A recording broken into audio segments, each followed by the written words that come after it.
Hello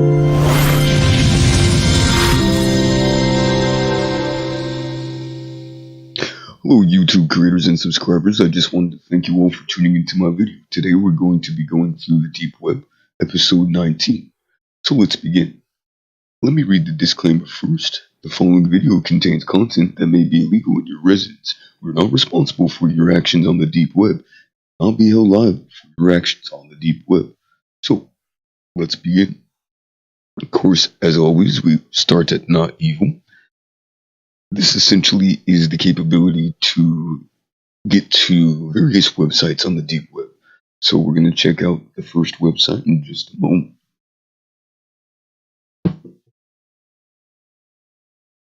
Alright, the first website is Umbrella Escrow. And it has, it looks like 3 links. And then our link has been changed to this right here, bookmarked, which I do believe that's the same link. Yeah, that is. Okay, so instructions. Seller, provide a buyer with a BTC wallet. Buyer starts an escrow session and transfers funds to an escrow account.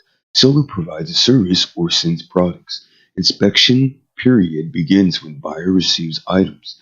After the inspection period expired, funds are released to the seller or disputed. Dispute is started. Okay, so like if there's a problem, a dispute is started.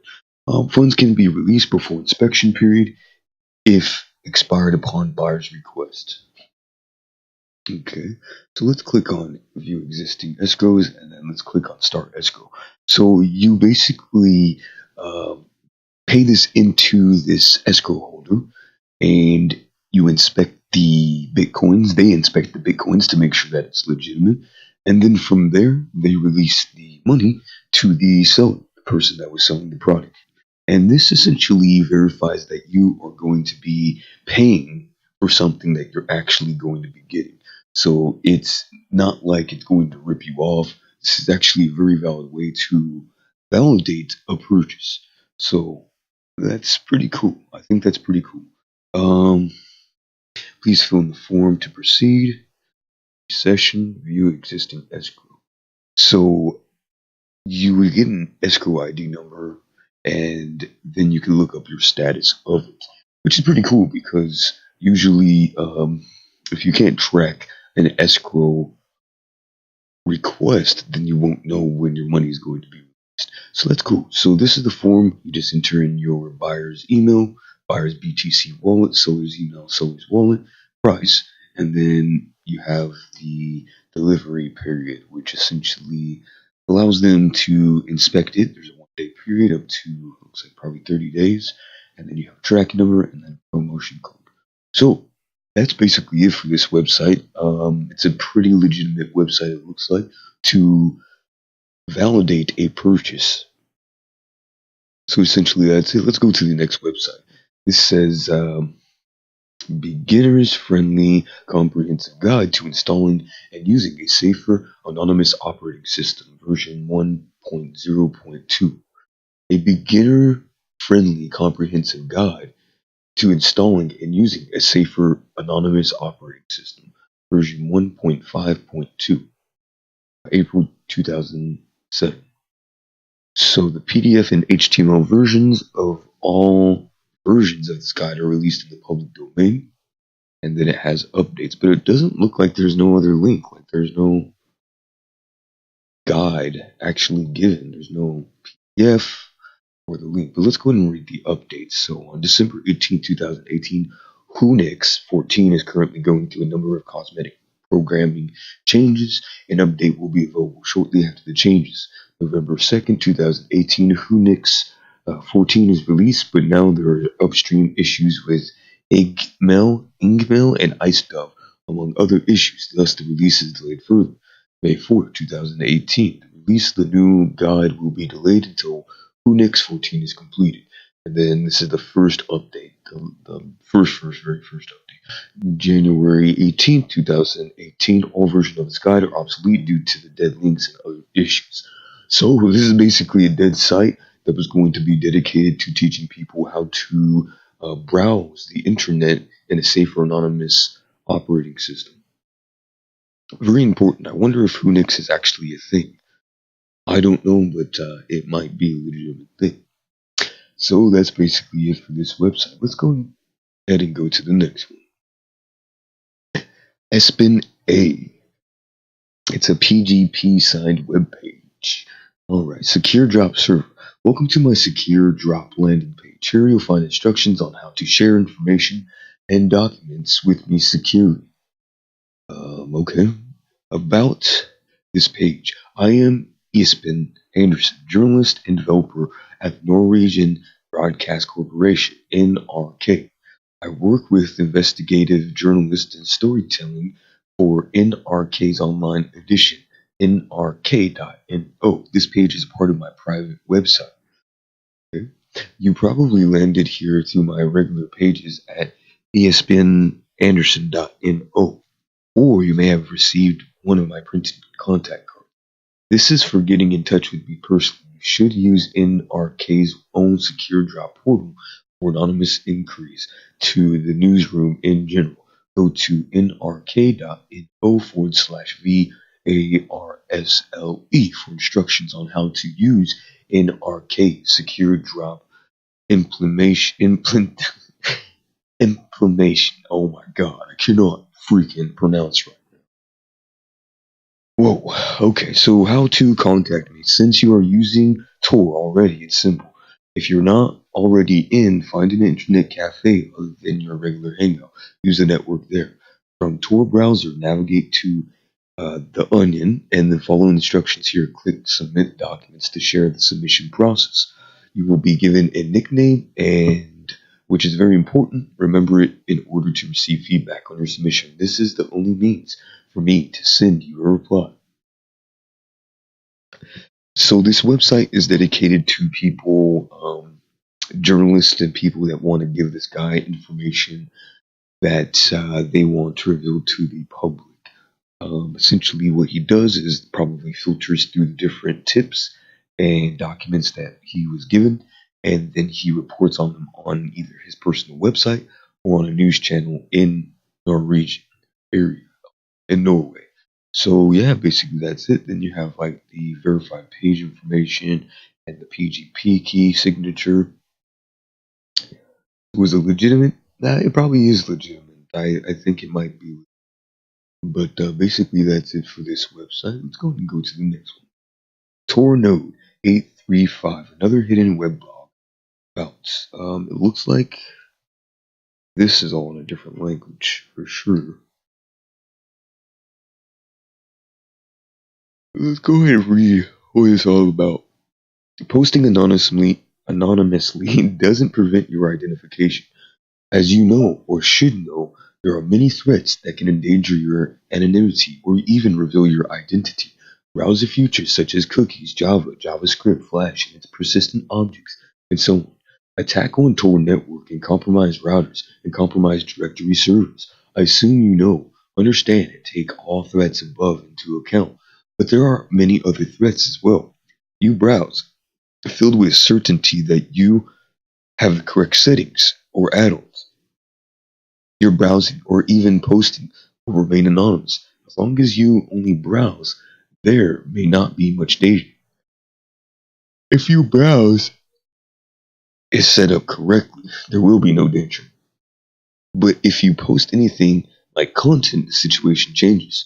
The problem is that even though your posting was indeed done anonymously, the content posted may allow your identification. How? The way you write, idioms you use, words you use, phrases you use, all that forms patterns that can be compared with already existing material posted on the internet by you when you weren't anonymous. Your identity may then be easily revealed. The worst thing you could do is lure yourself into a false sense of security, believing that nobody can ever find out that it was you who wrote that post. Not true. This is the article. Beware. So essentially, yeah, it teaches you how to prevent your identification from being leaked on the internet, and that's very important for people that want to stay secure and hidden the internet, various platforms, and I think that's very important.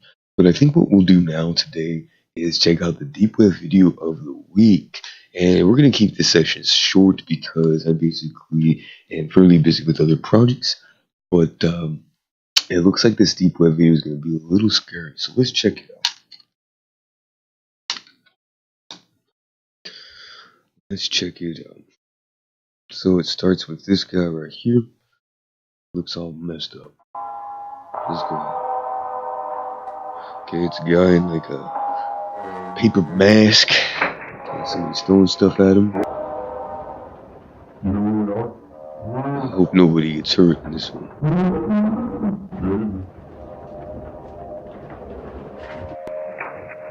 Okay, doing like blood or something on him. I don't know what that was.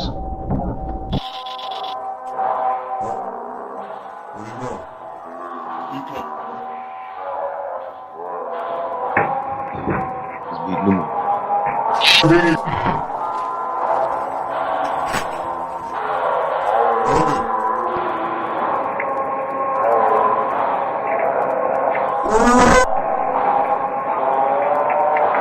A little scary.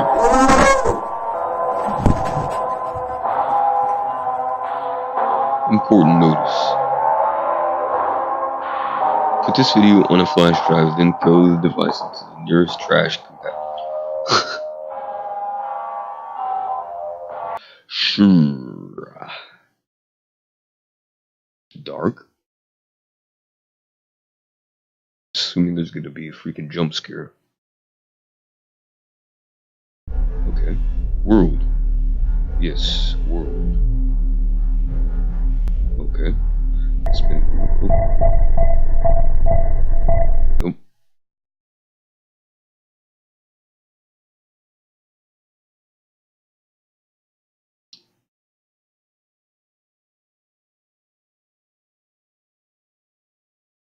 And basically that's it.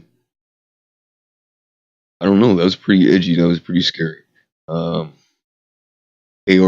or some kind of nefarious project, because that didn't look like it ended well for the person in the with his head in the bag. But yeah, that's basically it. So it's going to be the website, that last website we're going to visit on this episode, and it's called The World. Not much here really. If you have an account, you might find mine term useful.